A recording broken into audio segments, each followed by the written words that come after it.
এটা কোন অঞ্চলে কি মাছ বলে জানি না। তবে আমাদের অঞ্চলে হচ্ছে এই মাছটাকে ফলি মাছ বলে থাকি আমরা। আপনারা কি নামে চিনেন তা জানি না। তবে এটা কিন্তু খেতে খুবই ভালো লাগে। আমার বাসায় সবাই পছন্দ করে। চলুন কিভাবে রান্নাটা করেছি আপনাদের মাঝে শেয়ার করি। এখানে হচ্ছে আমি ফলি মাছটা ভালোভাবে কেটে দিয়ে পরিষ্কার করে নিয়েছি। এই ফলি মাছের আঁশগুলো উঠাতে কিন্তু কষ্ট হয়। ১ম এ ভিজিয়ে রাখবেন। ভিজিয়ে রাখলে আঁশটা নরম হয়ে গেলে চামচ দিয়ে উঠিয়ে ফেলা যায় খুব সহজভাবে। এখন হচ্ছে আমি হলুদ মরিচ দিয়ে ভালোভাবে মাখিয়ে নিব।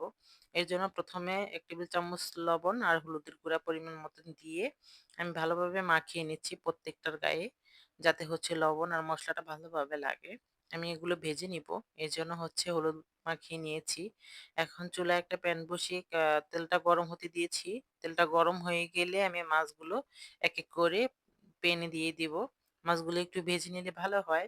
কষিয়ে রান্না করলে কাঁচা ভাব থেকে যায়। মানে হচ্ছে তেমন একটা ভালো লাগে না খেতে। ভেজে রান্না করলে বেশি ভালো হয়। এজন্য হচ্ছে সবগুলো মাছ আমি ভেজে নিয়েছি। তো এক পাশটা হয়ে গেছে। আমি আরেক পাশটা একটু উল্টিয়ে দিচ্ছি। ওই পাশটাও ভেজে নিব। একদম কড়াকড়ি ভাজা যাবে না। হালকা একটা ভাজা দিতে হবে। মাছ যেভাবে হচ্ছে আ ভেজে রান্না করে প্রত্যেকের বাসায় রান্না হয়। আশা করি আপনারাও জানেন। তো হচ্ছে মাছগুলো ভাজা হয়ে গেলে আমি একপাশে সাইড করে রেখে দিব। আমি আরেক পাশটায় হচ্ছে টমেটো গুলো হচ্ছে ভেজে নিচ্ছি। টমেটোগুলো আমি আগে হলুদ মরিচ মাখিয়ে নিয়েছি। এখন হচ্ছে ভেজে নিয়েছি। ভেজে নিলে কি খেতে ভালো লাগে। টমেটোটা গলে যায়। শক্ত, শক্ত থাকে না। তো বেঁচে যাওয়া তেল দিয়ে হচ্ছে আমি এখানে পেঁয়াজ কুচি পরিমাণ মতো দিয়ে এগুলো নেড়েচেড়ে বাদামি কালার করে ভেজে নিয়েছি। বাদামি কালার করে ভেজে নেওয়া হয়ে গেলে এখন এর ভিতরে আমি সামান্য পরিমাণে পানি দিয়ে এখানে হলুদ, মরিচ, ধনিয়ার গুঁড়া আর ১ টেবিল চামচ লবণ সবগুলো মসলা পরিমাণ মতো দিয়ে একটু মসলাটা কিছুক্ষণ কষিয়ে নিব। কষানো হয়ে গেলে এখন এর ভিতরে হচ্ছে আমি ৩-৪ টা কাঁচামরিচ দিয়ে দিয়েছি। আপনার ঝাল টেস্ট অনুযায়ী দিয়ে দিবেন। যারা ঝাল বেশি খান তারা হচ্ছে মরিচের পরিমাণটা একটু বাড়িয়ে দিতে পারেন। আর আস্ত কাঁচামরিচ দিলে এটার ফ্লেভার অনেক সুন্দর আসে। খেতে কিন্তু খুবই ভালো লাগে। তো এখন হচ্ছে আমি টমেটোটা কষিয়ে নিয়েছি। ভিজে রাখা টমেটোগুলো কিছুক্ষণ কষিয়ে এখন এর ভিতরে দিয়ে দিচ্ছি পরিমাণ মতো পানি। কারণ পানি বেশি লাগবে না। টমেটো সিদ্ধ হতে বেশি টাইম লাগে না। অলরেডি ভাজা টমেটো।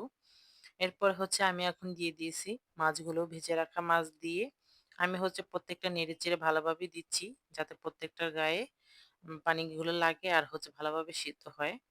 এজন্য হচ্ছে নেড়েচেড়ে আমি কয়েক মিনিট ৫-৬ মিনিটের মতো রান্না করে নিব।